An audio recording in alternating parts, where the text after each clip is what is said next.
네, 반갑습니다.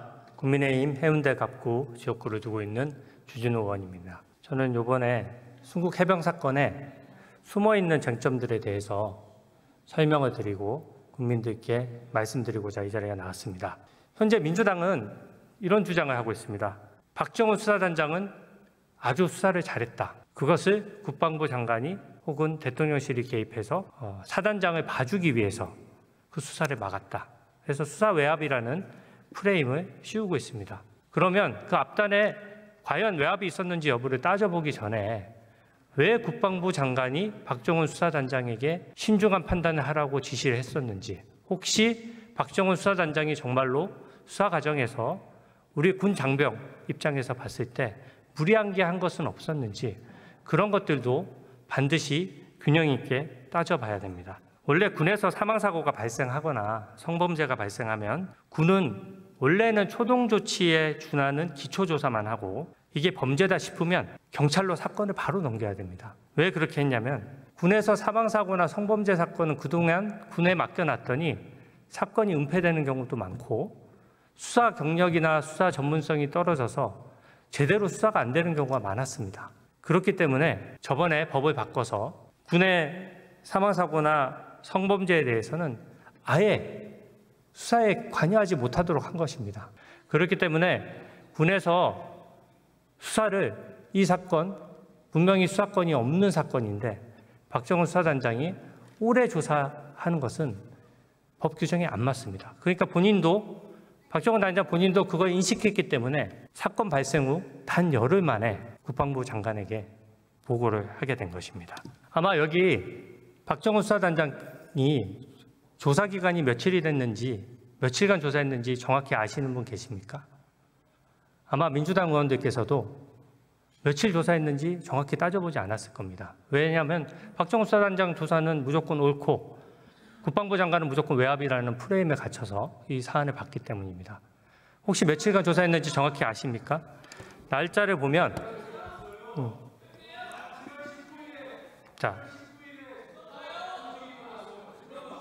자, 제가 설명을 드릴게요.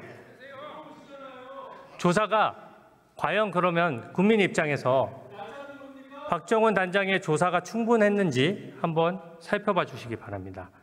사고가 발생한 후 다음 날 해병대 광역수사대에서 초동조사를 2일간 했습니다. 그리고 중간수사 결과 발표를 했죠. 광역수사대 몇 명인지 아십니까? 광역수사대 조사관들이 전부 합쳐서 행정요원까지 다 합쳐서 불과 12명에 불과합니다. 지금 경찰에서도 이 부분을 수사를 하고 있죠. 근데 거의 1년 가까이 수사됐다고 하지만 경찰이 일부러 수사 끄는 게 아닙니다.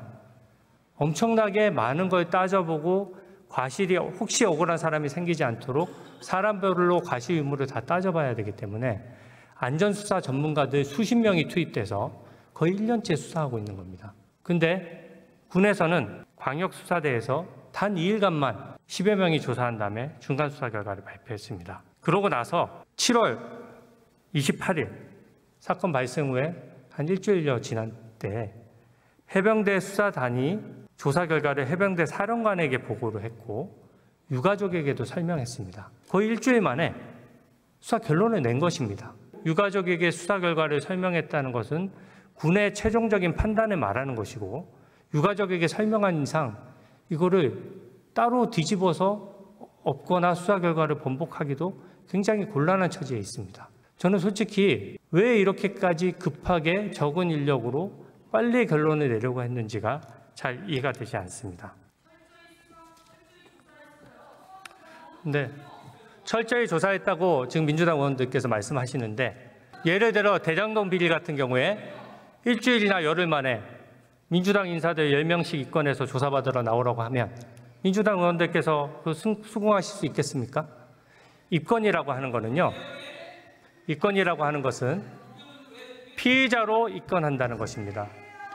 피의자로 입건한다는 것은 굉장한 불이익에 해당합니다. 그렇지 않습니다.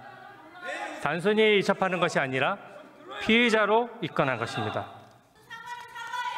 예시에 대해서 사과를 안 하는 게 말이 안 되죠. 네.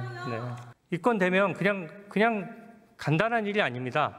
만약에 우리 가족이 입건되거나 누가 입건된다고 하면 당연히 변호사를 불안해서 선임해야 됩니다. 그리고 입건된 사람은 또 무조건 경찰 수사에 강제로 임할 수밖에 없습니다. 그리고 언론에 아무래도 노출이 돼서 낙인 효과도 생길 수밖에 없죠. 그래서 입건만큼은 굉장히 신중히 합니다. 만약에 경찰에서나 검찰에서 수사를 한다고 하면 입건은 가장 마지막에 하는 게 일반적입니다. 의장님, 10일 안에 민주당 의원 10명이 입건됐다면 여러분 어떻게 하겠습니까? 이런 발언이 적절합니까? 뭐라고 했냐면 민주당 의원이 올라오지 마세요. 입건된다고 올라오지 마세요. 괜찮겠냐? 자, 그러면 박정훈 수사단장이 입건하신 분들을 제가 한번 좀 말씀을 드려보겠습니다. 지금 박정훈 수사단장이 피의 사실을 적시해서 입건한 분이 8명이나 있습니다. 입건한 사람들 중에는 사단장 같은 고위직만 있는 게 아닙니다. 중사, 상사, 또 중위, 중위, 중령, 중령, 대부분 하위직급자들입니다. 그중에는 무려 수영을 못하는 대원을 물에 뛰어들어서 2명을 구조한 중사까지 박정훈 단장은 입건을 했습니다. 이게 일주일 만에 쉽게 결론 내릴 수 있는 사안이라는 생각이 들지 않습니다. 그래서 국방부 장관이 그 점을 지적한 겁니다. 이게 수사 기간도 너무 짧고 입건할 수 있는 어떤 법적 근거도 없는데 왜 일주일 만에 결론을 내서 사람별로 어떤 혐의가 있다는 것을 찍어서 8명을 굳이 경찰에 입건한 후 넘겨야 되느냐는 지적을 한 겁니다. 입건한 사람이 중사가 아니라 우리가 일반 사병이었다고 한번 가정해 봅시다. 입건한 부모 입장에서는 굉장히 불안한 일입니다. 입건이 되면 당연히 변호사를 선임할 수밖에 없습니다. 20대 초반에 일반 사병이나 또 중사 이런 분들이 어떻게 본인을 스스로 방어하겠습니까? 그렇기 때문에 입건만큼은 가장 신중하고 가장 늦게 해야 된다는 말씀을 드리는 것입니다. 지금 또 문제 삼는 부분이 기록을 해소했다는 부분이 있습니다. 기록을 해소했다는 보도만 나오니까 국민들 중에 일부 국민들께서는 기록을 해소해서 뭔가 기록이 없어졌나 보다. 누군가 사단장을 봐주기 위해서 기록이 뭔가 소실됐나 보다 이렇게 오해하실 수 있습니다. 근데 실상은 박정훈 수사단장에게 입건만큼은 신중하게 하라고 했는데 박정훈 수사단장이 그것을 따르지 않고 입건을 한 상태로 경찰에 기록을 넘겨버린 겁니다. 그러니까 군 당국에서는 군에서 가장 중요한 명령체계를 어긴 항명사건으로 보고 기록을 일단 회수했습니다. 기록을 회수한 후에 기록을 빼내거나 불태웠거나 없앴거나 어떤 자료를 단 하나도 빼낸 게 없습니다. 오히려 국방부에서 박정훈 수사단장이 이제 더 못하겠다라고 국방부에서는 항명한다고 판단하니까 수사 라인에서 배제를 하고 국방부의 조사관들을 더 투입을 해서 더 많은 조사를 했습니다. 수사 기록이 며칠간 더 많은 조사를 했기 때문에 수사 기록이 늘어났죠. 경찰 입장에서 보면 선입견 없이 이 사건의 전체 내막을 아는데 오히려 도움이 되겠죠. 근데 이 부분을 빼고 단순히 사단장을 봐주기 위해서 기록을 빼왔다라고까지만 들으면 뭔가 기록이 없어지고 그래서 사단장이 빠져나가고 이런 상황을 가정하기 쉬운데 실제로는 기록이 회수된 다음 얼마 지나지 않아서 더 많은 기록이 붙었고 그 앞에 기록은 하나도 건드린 게 없습니다. 그래서 오히려 조사를 더 많이 해서 더 두꺼운 기록을 경찰에 넘겼는데 기록을 찾아온 그 한 장면을 딱 떼가지고 기록을 찾아왔기 때문에 사건을 은폐하려고 했다. 이렇게 단순한 논리가 어디 있습니까? 다만 하나 달라진 점은 입건을 해서 넘기는 거는 좀 과도하다고 본 겁니다. 그리고 특히 자신의 목숨을 걸고 물에 뛰어들어서 일반 사병 2명을 구한 중사까지 입건하는 것은 이건 진짜 과도하다라고 해서 그 사람들 관련된 것은 혐의가 없다고 어느 정도 클리어를 해주는 것입니다. 근데 이 해병대 중사부는 워낙 애국심이 투철하셔서 본인 스스로를 2명의 사병을 구했음에도 불구하고 엄청나게 자책했습니다. 그 조사받으면서 다 내 잘못이다, 내 잘못이다 했겠죠. 근데 그 내 잘못이다라고 한 부분을 과실범의 어떤 공동정범, 과실범의 공범으로 봐서 이 건까지 해서 경찰로 넘기는 행위가 국방부 장관 입장에서 봤을 때는 과도하다고 판단할 수 있는 겁니다. 얼마 전에 우리가 대북 송금 사건에 대한 판결 선고가 있었습니다. 이하영 부지사에 대해서 9년 6개월이 나왔죠. 이 수사를 상당히 오랫동안 한 수사입니다. 많은 수사 인력이 많이 투입돼서 많은 수사를 했습니다. 민주당은 1심에서 부지사에 대해서 징역 9년 6월에 중형이 선고되었는데도 이거는 수사가 조작됐다라고 주장하고 있습니다.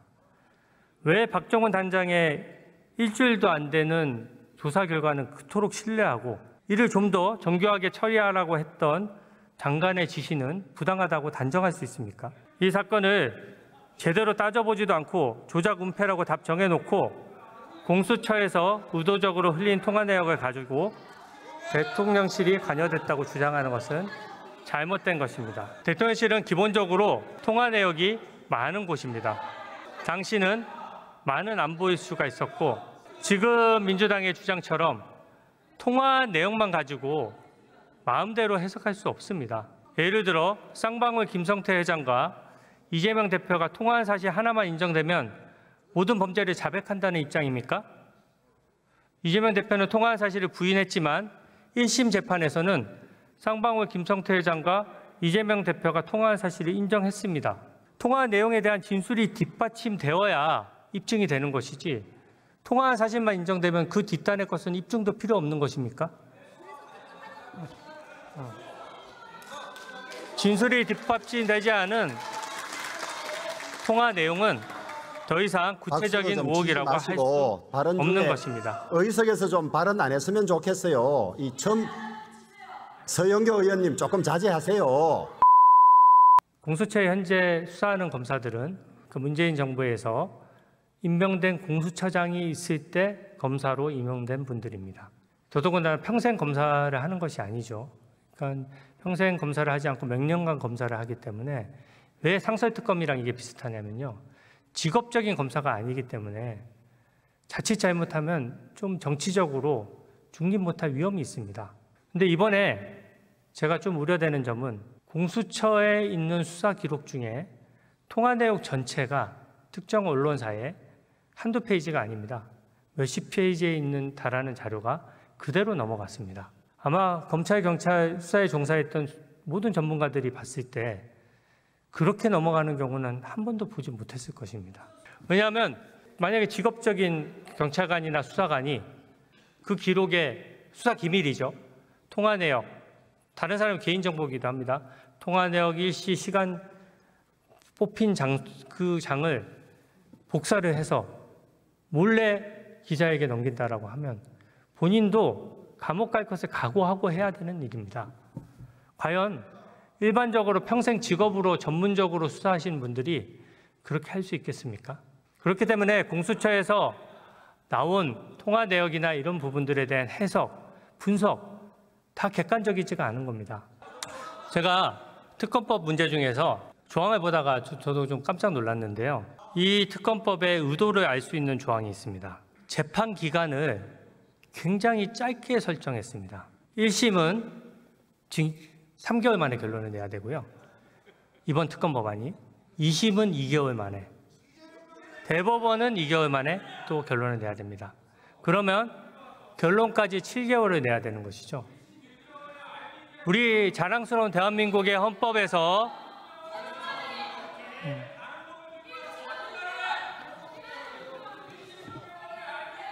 그럼 1심 6개월입니다. 제가 숫자는 바로 잡을게요. 1심 6개월인가 보죠. 자료를. 근데 1심이 3개월이든 6개월이든 재판의 기간을 산정했다는 점에는 지장이 없습니다. 근데 왜 이렇게 재판의 기간을 선정해 놨느냐? 진상을 규명하려면 재판 기간에 제한을 두면 안 됩니다. 예를 들어서 이재명 대표가 지금 재판받고 있는데 재판을 6개월 만에 다 하라고 하면 승복할 수 있습니까? 이거는 국민이 헌법상 재판을 받을 권리의 핵심입니다. 만약에 이 조항이 정당하다고 의석에서 좀 한다면 조용히 해주시기 바랍니다. 민주당 이재명 대표의 재판이야말로 1심 6개월, 2심 3개월로 제한해야 됩니다.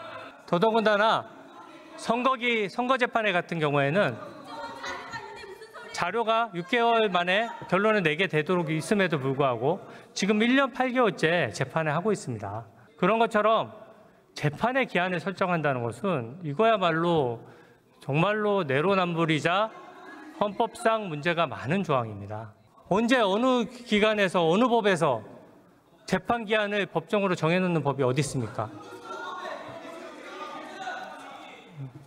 그러려면 이재명 대표 재판부터 특검법을 선정해서 재판 기간에 제한을 둬야죠. 하지만 그럼에도 불구하고 그게 헌법상 재판을 받을 권리를 침해하기 때문에 국힘당에서는 발의 안 했지 않습니까? 순직 해병 관련 특검 법안에 대해서도 제가 좀 구체적인 말씀을 좀 몇 가지 드리겠습니다. 이게 보면은 일단 절차적인 문제가 많습니다. 이게 지금 일단 법률안 거부권이 행사된 지 얼마 안 됐죠. 그리고 대통령은 한번 국회에 제의 요구를 해달라고 요청을 했고 의결 정족수가 안 되다 보니까 법안은 결국 폐기가 됐습니다. 그러면 국회와 대통령이 상호 존중하는 모습을 보인다고 하면 최소한 위헌이라고 생각했던 조항들에 대해서는 여야가 또 위헌성을 줄이기 위해서 더 논의를 해야 됩니다. 근데 지금은 어떻습니까? 보란 듯이 법안을 더 위헌적으로 만들어서 하나도 협의하지도 않고 전에 법안 중에는 뭐 며칠이라도 조금 논의라도 한두 번 있었지만 이번에는 법사위든 뭐든 그냥 통과시켜 버렸습니다. 언제 논의가 있었습니까? 대통령의 권한도 헌법상 권한이고 국민이 부여한 권한입니다. 국민이 부여한 권한을 행사했을 때는 국민의 입장에서 그 부분에 최소한의 존중은 있어야 되는데 그 오히려 더 거꾸로 더 강한 법안을 만들어서 갑자기 보낸다? 그것은 제2요구권 행사를 유도하는 것이고 국민들 입장에서 결코 바람직하지 않습니다. 특검이 그동안 12번의 특검이 있었는데 12번 다 특검은 여야 합의로 결정이 됐습니다. 단 한 번 이명박 대통령에 대한 특검이 여당이 반대했는데 이명박 대통령 본인이 수용을 했어요. 대선을 앞두고. 그랬기 때문에 이건 여야 합의가 있었던 것과 같다고 보고 모든 특검들은 여야 합의로 처리가 됐습니다. 왜 이렇게 했느냐? 왜냐하면 특검법이라고 하는 것은 가장 강한 국가 공권력인 수사권을 발동하는 것입니다. 예를 들어서 입장 바꿔놓고 다른 당이 민주당이 아닌 다른 당이 다수당이 됐다라고 칩시다. 그러면 그 당은 이제부터는 어떤 특검법도 막 발의할 수 있는 겁니까? 발의해서 그냥 의석수만 되면 통과시키면 되는 건가요? 그러면 다음에 또 어떤 특정 정치 세력이 다수당이 되면 또 반대로 하겠죠. 그러면 정치가 화합이나 토의나 토론의 장이 아니고 수사의 장으로 다 옮겨오게 됩니다. 그래도 검찰은 직업 공무원이기 때문에 정권이 바뀜에 따라서 본인이 또 재판 결과에 따라서 본인이 좀 책임을 지는 부분이 있지만 특검은 한시적으로 임명되는 것입니다. 그래서 특정 정치 세력한테 특검의 임명권을 줬던 사례가 어떤 경우도 없는 겁니다. 그렇게 따지면은 보수 정당이 다수당일 때 특검법을 이렇게 만들었으면 훨씬 재집권하기가 편하죠. 어떤 의혹을 제기하고 그 의혹 제기에 대해서 내가 정한 특감을 지명하고 그 특검이 수사하도록 한다고 하고 그것도 브리핑하도록 한다고 하면 그게 어떻게 국민에게 선거로 심판받을 때 공정한 심판이 되겠습니까? 그래서 재판 기한을 설정한 것도 이런 겁니다. 이재명 대표의 재판은 최대한 늦추고 이 지금 대통령실 관련된 의혹은 최대한 어떤 것도 걸어서 재판을 해서 최대한 빨리 결론을 내서 둘 중에 하나를 해야지 집권할 수 있는 상황 아닙니까? 이재명 대표의 재판을 아예 그냥 밀어버리든지 아니면 탄핵을 통해서 대통령 선거를 앞당기다든지 그런 방법밖에 없다 보니까 지금 정권이 채 절반도 지나가지 않았는데 민주당 의원들 대부분이 입에 탄핵의 말을 올립니다. 하나만 제가 더 지적을 할게요. 수사 재판의 공정성을 보장하기 위해서는 사건 당사자가 심판을 정할 수가 없습니다. 오늘 이번에 검사들 탄핵 소추안에 대해서도 국민의 비판이 따갑습니다. 왜 따가우냐? 그 탄핵된 검사들 보면은 이재명 대표의 백현동 대장동 사건을 수사했고 성남 FC를 수사했던 검사들이고, 또 얼마 전에 이하영 부지사의 대북 송금 사건을 수사했던 검사도 포함되어 있습니다. 수사했던 그 검사를 어떻게 보면은 객관적인 대한민국의 기관이죠. 기관을 거꾸로 수사받았던 대상자가 또 대상자가 속한 정당에서 불러서 그 추궁하겠다. 이거는 저는 국민 여러분들께서 결코 용납하시지 않을 거라고 생각합니다. 그래서 사건 당사자가 수사나 재판 기간을 임의로 선택할 수 없도록 하는 것이 사법 시스템입니다. 어떤데 예를 들어서 제가 어느 기관에서 조사받고 싶다고 해서 제가 마음대로 정할 수 없습니다. 근데 이 법률안은 더불어민주당이 고발한 사건입니다. 더불어민주당이 고발해놓고 고발한 사건을 수사한 검사까지 골라서 수사를 진행시킨다는 것은 대한민국 헌법에서 어렵게 쌓아 올린 우리 헌정 형사소법 체계를 정면으로 부정하는 것이죠. 국회 증언감정법에 대해서도 정천 의원께서 이렇게 말씀하셨습니다. 선서 거부의 경우 처벌받을 가능성이 높다.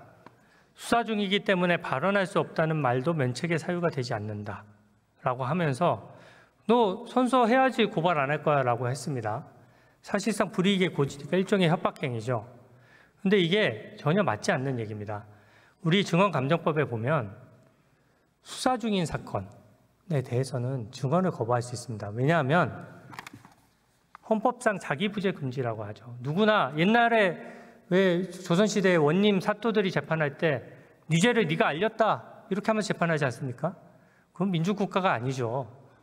자기 스스로 자기 죄를 자복하게 압박하는 게 아닙니다.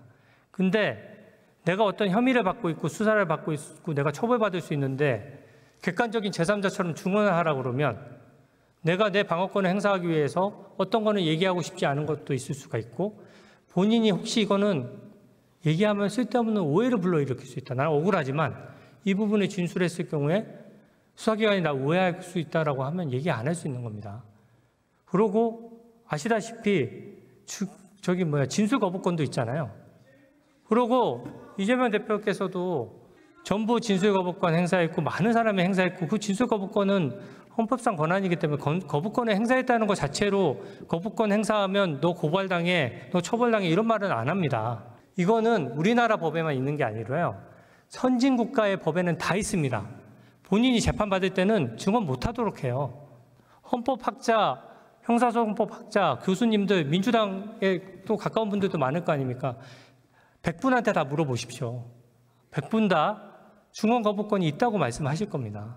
우리 근대 형사법이 야만적이지 않게 제대로 행사할 수 있도록 만든 핵심 조항이기 때문에 누구도 자백을 강요할 수 없고 자백만으로는 처벌할 수 없고 누구도 자기에 대해서는 불리한 진술에 대해서는 진술을 거부할 수 있고 내가 조사받고 있을 때 위험하다 싶으면 증언을 거부할 수 있고 이런 헌법상 권한을 왜 박탈하려는 것입니까? 그렇게 박탈하고 윽박질러서 받아낸 진술, 또 그 진술을 또 임의로 해석해서 그런 걸 토대로 한 청문회 결과를 토대로 한 특검법에 대해서 어떻게 납득할 수 있습니까? 이 법사위의 과정에 대해서도 조금 몇 가지 우려가 돼서 말씀을 드리고 싶습니다. 특히 이해충돌 문제가 있습니다. 이해충돌이라고 하는 것은 이해충돌의 우려가 있을 때도 그 업무는 회피하는 것이 맞습니다. 법사위원들의 활동을 보면요. 지금 좀 죄송한 말씀이지만 그 박균택 위원과 이건태 위원 같은 경우에는 이재명 대표 관련 사건인 대전동 사건의 변호인이고 국회의원 임기 개시 전에 2년 안쪽에 대리를 했습니다. 이 분들이 지금 수사나 재판이 계속 중인데 법무부 장관을 불러서 질책하고 감독하고 하는 것이 맞습니까? 너무 이렇게 대놓고 하시는 바람에 이거를 특정 사안별로 회피하시려고 하나 이렇게 생각했더니 그게 아닙니다. 가장 직접적인 오늘 검사의 탄핵 소추에 대해서도 지금 법사위로 넘기겠다는 것이 아닙니까? 그럼 법사위 조사할 때 이재명 대표 변호인이었던 박균택, 이건태 위원이 그 수사했던 검사를 조사하는 겁니다. 이게 어떻게 우리나라 헌법에서 허용 가능하겠습니까? 이거는 절대로 안 되는 것이죠. 다른 의원들도 마찬가지입니다. 이성현 의원님 같은 경우에는 김학의 전 법무부 차관 불법 출국 금지 수사 때문에 3심 재판을 받고 있는 상황이고요. 현재 재판을 받고 있는데 법사위원회 한다? 생각해 볼 부분입니다. 박지원 의원 같은 경우에는 서해 피격 은폐 사건의 재판을 받고 있습니다. 전현희 의원은 국민권익위원장 시절 추미애 전 장관 아들 사건의 유권해석 개입 의혹으로 검찰에서 수사 중인 피의자이기도 합니다. 근데 제가 법사위에서 제가 놀라운 장면을 하나 봤습니다. 전현희 의원이 권익위원장 시절에 감사원 감사를 받았습니다. 본인은 억울하다고 주장할 수 있죠. 그렇게 충분히 다툴 수 있다고 저도 생각합니다. 그래서 감사원 감사를 받는 과정에서 본인이 이제 업무 추진비나 출장비에 대해서도 아마 스크린을 받았는 모양입니다. 감사원에서. 근데 법사위원회에서 자료 제출을 요청할 때 가장 먼저 감사원에 있는 간부들 5년치 출장 내역, 업무 추진비 이거 다 제출하라고 합니다. 근데 그게 이제 민주당 의원님들은 그걸 잘했다고 하시는데 명백한 이해 충돌입니다. 본인이 감사받았던 내역과 관련해서 사실상 보복 아닙니까? 그리고 법제사법위원장은 이 사건 회의를 진행하기 때문에 기본적으로 중립해야 되는 것인데 그걸 거들어서 조롱하듯이 감사원 직원한테 뭐라고 하셨는지 아십니까? 웃으면서 자료 제출하는 방법이 있고 울면서 자료 제출하는 방법이 있습니다. 뭘 선택하실래요? 이게 우리나라 국회 현재의 품격입니까? 이게 갑질 아닙니까?